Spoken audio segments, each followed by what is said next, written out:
മുസ്തഫയുടെ മറ്റൊരു തട്ടിപ്പാണ് സൂറത്ത് അഹ്സാബിലെ 50-ാമത്തെ ആയത്ത് വഴി അതിന് അർത്ഥം പറഞ്ഞുകൊണ്ട് അല്ലെങ്കിൽ അത് തെളിവുദ്ധരിച്ചുകൊണ്ട് മുസ്തഫ പറയുന്ന കാര്യങ്ങൾ. ഈ ആയത്തിൽ പറയുന്നത് നബി സല്ലല്ലാഹു അലൈഹി വസല്ലമയെ അള്ളാഹു സംബോധന ചെയ്യാണ്. യാ അയ്യുഹൻ നബിയ്യു, പ്രവാചകൻ, ഇന്നാ ഹിലന്നാലക്ക, താങ്കൾക്ക് നാം അനുവദിച്ചു തന്നിട്ടുണ്ട്. ആരെ?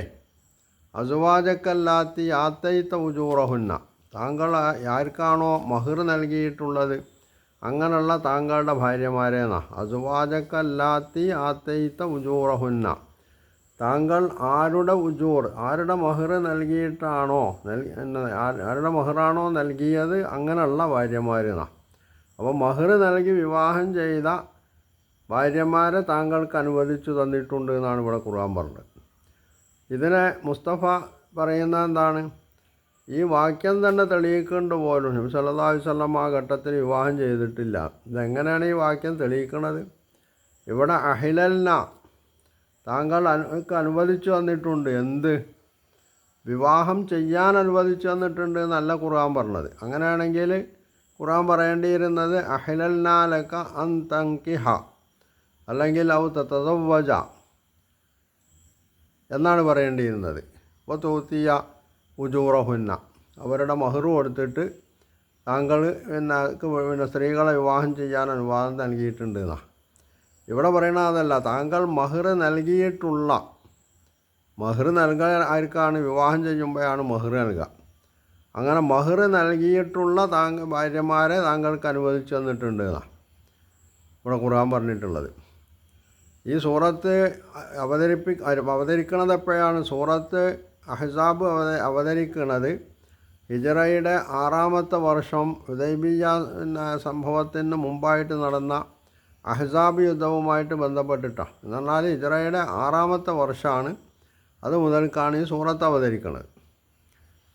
അപ്പോൾ 6 വർഷം മുസ്തഫയുടെ വാദമനുസരിച്ച് ഖദീജ റളിയല്ലാഹു അൻഹ മരിച്ചതിന് ശേഷം മാരിയയെ കിട്ടുന്നത് വരെ നബി സല്ലല്ലാഹു അലൈഹി വസല്ലം വേറെ വിവാഹം ചെയ്തിട്ടില്ല എന്നാണ്.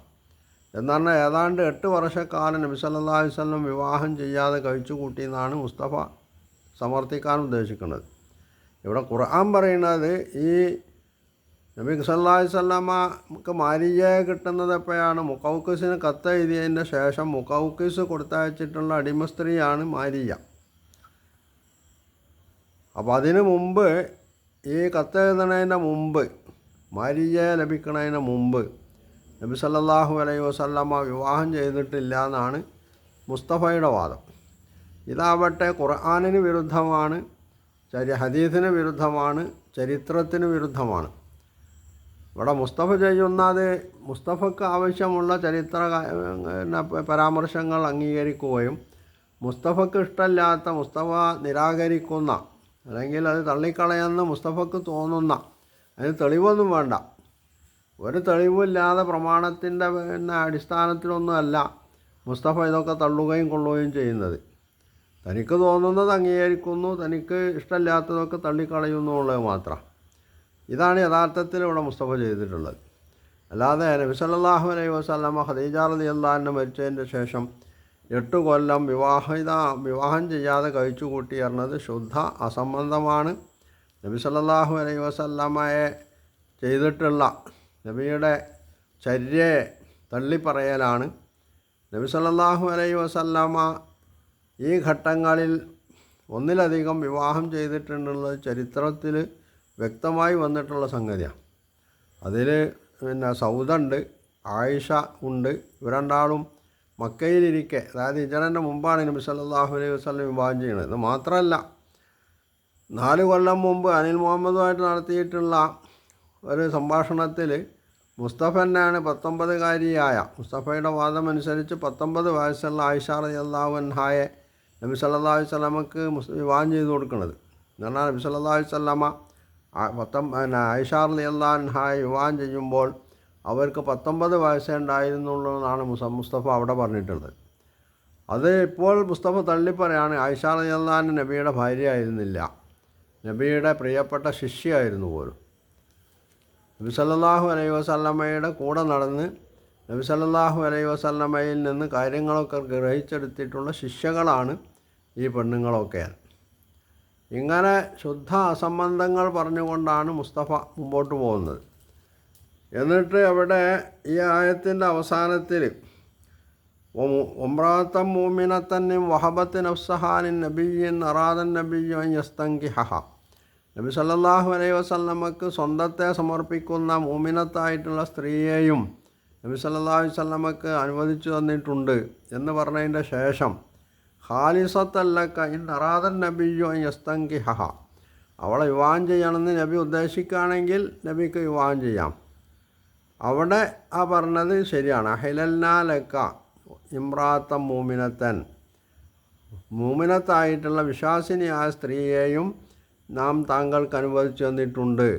ഏത് വിശ്വാസിനി? വഹബത്ത് നഫ്സഹാലിൻ നബിയ്യി, അവളുടെ സ്വന്തം ശരീരത്തെ നബി സല്ലല്ലാഹു അലൈഹി വസല്ലമക്ക് സമർപ്പിക്കുന്നു.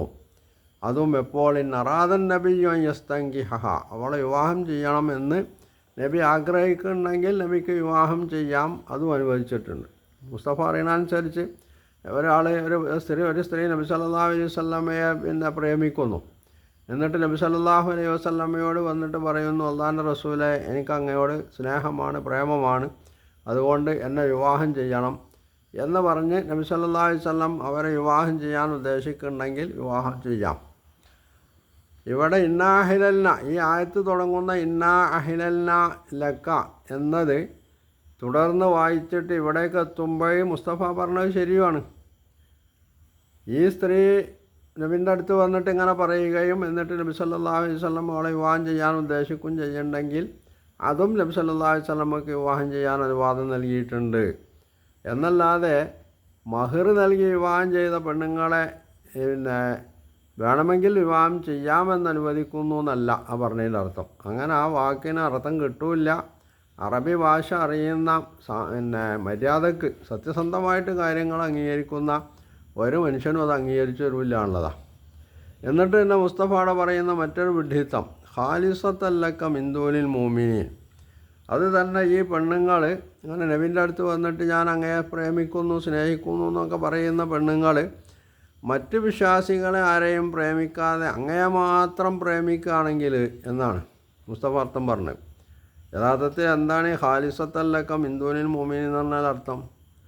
മുസ്തഫ പറഞ്ഞനുസരിച്ചാണെങ്കിൽ മുഖലിസത്തല്ലക്ക എന്നെങ്കിലും പറയുകയാണെങ്കിൽ നമുക്കത് അംഗീകരിക്കാം. മുഖലിസത്തല്ലക്ക പറഞ്ഞാൽ താങ്കൾക്ക് മാത്രമായി ഇഖ്ലാസോടു കൂടി നിഷ്കളങ്കമായിട്ട് താങ്കളെ പ്രേമിക്കുകയാണെങ്കിൽ എന്നൊക്കെ അർത്ഥം പറയാം. കാരണം ഇഖ്ലാസ് എന്ന് പറയുന്നത് ഖലുസ എന്നതിൻ്റെ കർത്തൃനാമമായിട്ടുള്ള ഖാലിസത്തും തമ്മിൽ വ്യത്യാസമുണ്ട്. ഖലുസലക്ക പറഞ്ഞാൽ താങ്കൾക്ക് പ്രത്യേകമായി തീർന്നു എന്നാണ്. അഖ്ലസലക്ക എന്ന് പറഞ്ഞാലോ താങ്കളോട് നിഷ്കളങ്കമായിട്ട് വർത്തിച്ചു എന്നാണ് അർത്ഥം.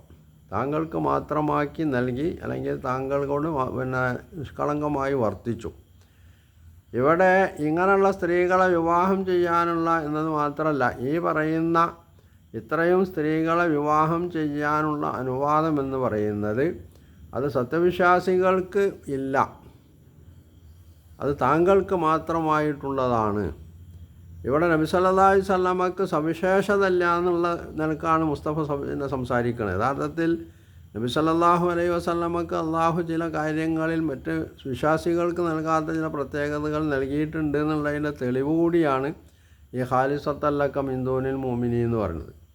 ഇത് മറ്റു വിശ്വാസികൾക്ക് ഇത് ബാധകമാവില്ല, താങ്കൾക്ക് മാത്രമേ ഇത് അനുവാദമുള്ളൂ എന്നാണ് ഇവിടെ ഖുർആൻ പറഞ്ഞത്. അതിനെ തെറ്റായിട്ട് അർത്ഥം പറഞ്ഞിട്ട് തൻ്റെ ഈ അബദ്ധമായിട്ടുള്ള വാദഗതികൾ ഉന്നയിച്ചിട്ട് അവിടെ തട്ടിപ്പ് നടത്തുകയാണ് യഥാർത്ഥത്തിൽ മുസ്തഫ ചെയ്യണത്. അതുകൊണ്ട് ഖാലിസത്തല്ലക്കാനുള്ളതിന് മുസ്തഫക്ക് എന്ത് പറയേണ്ടി വരുന്നു? വേറെ വിശ്വാസികളെ ആരെയും പ്രേമിക്കാതെ താങ്കളെ മാത്രം പ്രേമിക്കുന്ന സ്ത്രീയെ, അപ്പോൾ ഈ പെണ്ണ് നബി സല്ലല്ലാഹു അലൈഹി വസല്ലമയെ മാത്രമേ പ്രേമിച്ചിട്ടുള്ളൂ, അതിന് മുമ്പ് വേറെ ആരെയും പ്രേമിച്ചിട്ടില്ലാതെങ്ങനെ മനസ്സിലാവുക? ഒരു പെണ്ണ് നബി സല്ലല്ലാഹു അലൈഹി വസല്ലമയുടെ അടുത്ത് നിന്നിട്ട് എനിക്ക് അങ്ങയോട് പ്രേമമാണ്, എന്നിട്ട് അവൾ പറയണോ ഞാൻ പണ്ടാരെയും പ്രേമിച്ചിട്ടില്ല, ഇപ്പം നബിയെ മാത്രമാണ് പ്രേമിക്കണത് എന്ന് പറയാതാണോ അതുകൊണ്ട് ഉദ്ദേശിക്കുന്നത്? അങ്ങനെ ആ വാക്യത്തിന് അർത്ഥം കിട്ടൂല. അപ്പോൾ ഖുർആനിൻ്റെ താല്പര്യങ്ങൾക്കും ആശയങ്ങൾക്കും വിരുദ്ധമായി തനിക്ക് തോന്നിയത് വിളിച്ചു പറയാം. അതിന് ഖുർആനെ തെളിവുദ്ധരിക്കാനുള്ളതാണ് ഇവിടെ എന്നല്ല, തൻ്റെ പ്രസംഗങ്ങളിലായാലും എഴുത്തുകളിലായാലും ഉടനീളം ഈ മനുഷ്യൻ മൗലവി പട്ടം ധരിച്ചുകൊണ്ട് ചെയ്തുകൊണ്ടിരിക്കണമെന്നുള്ളതാണ്. യഥാർത്ഥത്തിൽ ഈ മൗലവി പട്ടം എന്തുകൊണ്ടാണ് മുസ്തഫ ഒഴിവാക്കാത്തതെന്ന് ചോദിച്ചാൽ, ഈ മൗലവി പട്ടം ഉണ്ടെങ്കിലേ മുസ്ലിം സമൂഹം തന്നെ ഉൾക്കൊള്ളുകയുള്ളൂ എന്ന് മുസ്തഫക്കറിയാം. അതുകൊണ്ട് തൻ്റെ മൗലവി പട്ടം വാല്, പൗരോഹിത്യത്തിൻ്റെ അടയാളമായ മൗലവി എന്നുള്ള ആ വാല് ഒഴിവാക്കാൻ മുസ്തഫ തയ്യാറല്ല. അതാണ് മുസ്തഫ ചെയ്തുകൊണ്ടിരിക്കുന്നത്. അപ്പോൾ ഏറ്റവും വലിയ പൗരോഹിത്യം വഹിക്കുന്ന മനുഷ്യനാണ് മുസ്തഫ എന്ന് പറയുന്ന ഈ ഇസ്ലാമിനെ തകർക്കാൻ വേണ്ടി ഖുർആനിനെ തെറ്റായിട്ട് അതിനർത്ഥം പറയുകയും തെറ്റായിട്ട് വ്യാഖ്യാനിക്കുകയും ഒക്കെ ചെയ്തുകൊണ്ട് ആളുകളെ ഇസ്ലാമിൽ നിന്ന് അടർത്തി മാറ്റാൻ വേണ്ടി ശ്രമിച്ചു കൊണ്ടിരിക്കുന്ന ഈ മനുഷ്യൻ ചെയ്തുകൊണ്ടിരിക്കുന്നത് എന്നതാണ് വസ്തുത. അപ്പോൾ യാഥാർത്ഥ്യങ്ങൾ മനസ്സിലാക്കണം എന്ന് ആഗ്രഹിക്കുന്ന ആളുകളാണെങ്കിൽ അറബി ഭാഷയുമായി ബന്ധപ്പെട്ട് മുസ്തഫയുടെയൊക്കെ നടത്തുന്ന തട്ടിപ്പുകൾ അതെത്രമാത്രം ഗുരുതരമാണ് എന്ന് മനസ്സിലാക്കിയിട്ട് മുസ്തഫയെ കൈവയ്ക്കുക എന്നുള്ളതാണ് അവർക്ക് ഗുണകരമായിരിക്കുക. മുസ്തഫയ്ക്ക് വേണ്ടി ഇസ്ലാമിനെയും ഖുർആനെയും കൈവയ്യുക എന്നതാണെങ്കിൽ അതവരുടെ നാശത്തിൻ്റെ കുഴി തോണ്ടലായിരിക്കും എന്ന് അത്തരക്കാർ മനസ്സിലാക്കുന്നത് നല്ലതാണ്. മുസ്തഫയ്ക്ക് ഭൗതികമായിട്ടുള്ള ചില നേട്ടങ്ങളൊക്കെ അതുകൊണ്ട് കിട്ടും, അത് മുസ്തഫ ആസ്വദിക്കുന്നുമുണ്ട്. അതിനുവേണ്ടിയാണ് മുസ്തഫ ഇത്തരത്തിലുള്ള തെറ്റായിട്ടുള്ള വ്യാഖ്യാനങ്ങളും വാക്ക് കസർത്തുകളും ആയിട്ട് വരുന്നതെന്നുള്ളതാണ് വസ്തുത.